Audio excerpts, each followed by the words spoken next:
Number 10 is The Strangers. Why are you doing this? Because you were home. Oh. Great explanation, you crazy bitch. Anyway, Liv Tyler, yeah, basically this couple gets terrorized by these group of people that just show up at the door and they start playing with them the whole night. Start swinging on the swing and, you know, knocking on the door and going in the barn and playing and just all this stuff because they were home. Creepy atmosphere, slow panning shots, eerie atmosphere. I love this movie a lot.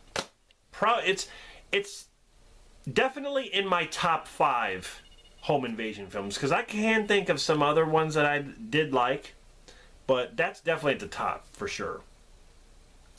Number 9 is The Collector. Yes.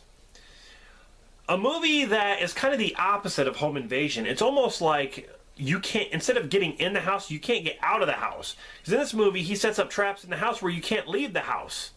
He locks everything up. You're trying to get out of the house.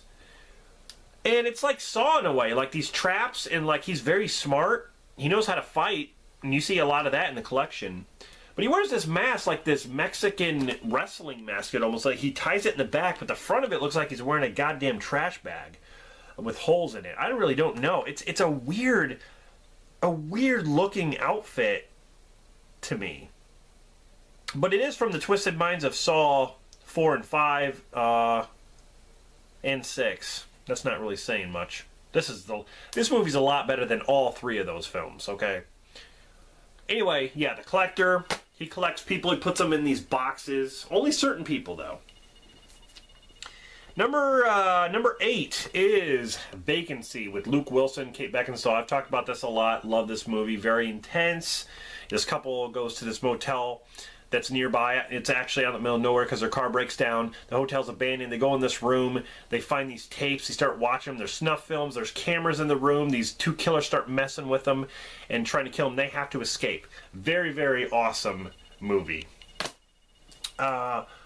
Number 7 is House of Thousand Corpses. My favorite Rob Zombie film, hands down. Love this movie. This is what I'm talking about. Rob Zombie should stick to stuff like this. That's why I like Lords of Salem. Those kind of original ideas is what I like from him. I don't like when he takes a franchise and tries to make it his own, like Halloween. I'm sorry, it's a garbage that was a garbage take, in my opinion, with garbage pale people. Okay?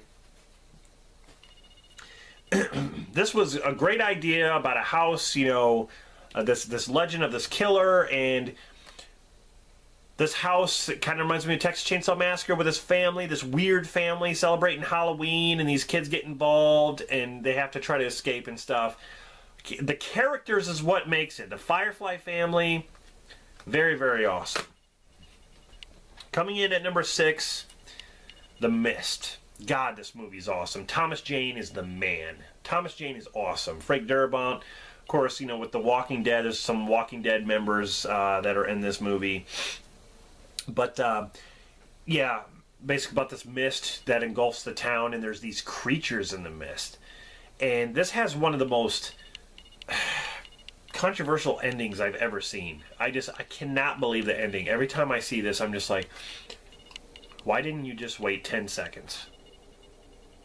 That's all you had to do. Wait about 10-15 seconds. Would have been fine. But how was he supposed to know that? You know what I'm saying? Very, very cool.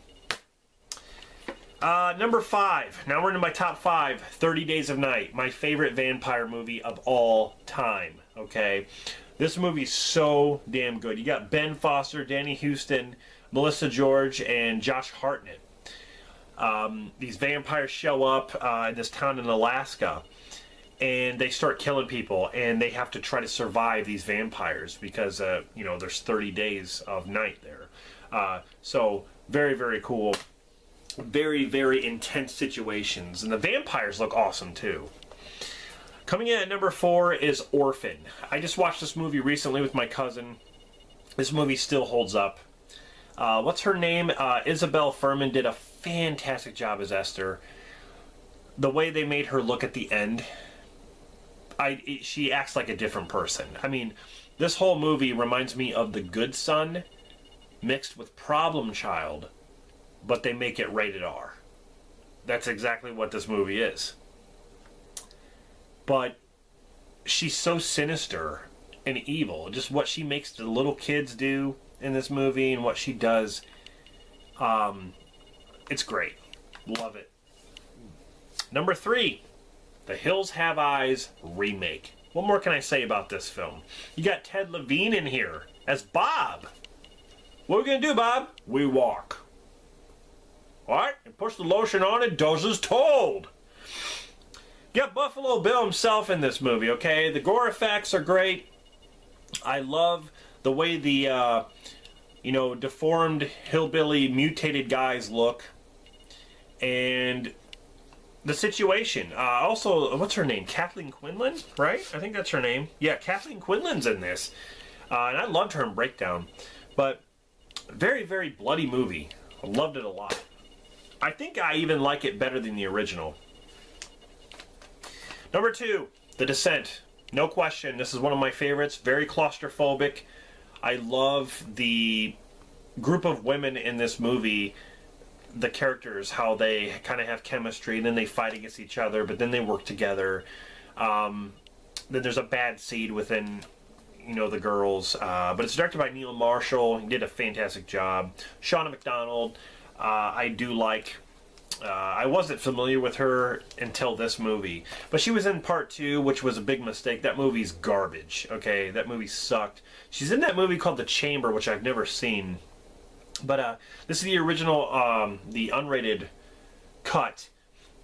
And there's quite a few endings, actually, in this. I don't mind any. I actually don't mind any of the endings. I think they're all pretty good. But I'm claustrophobic, so this movie bothers me at a certain point because of cave diving. I think that is a stupid sport. Like, it's an extreme sport, honestly. Trying to fit through a hole, you might as well try to put your head in someone's vagina. I mean, it's honestly, it's the stupidest thing I've ever seen someone do. And there's been people dying because of it. They get stuck and they can't get out, and so that, they end up dying. Well, why are you doing it? You know what I'm saying? Like, come on. I honestly wouldn't make it. As if there was an entrance and I go in there, I'm dead. I'd start screaming like a little girl in there. I'd be panicking, honestly. I would not make it 2 feet.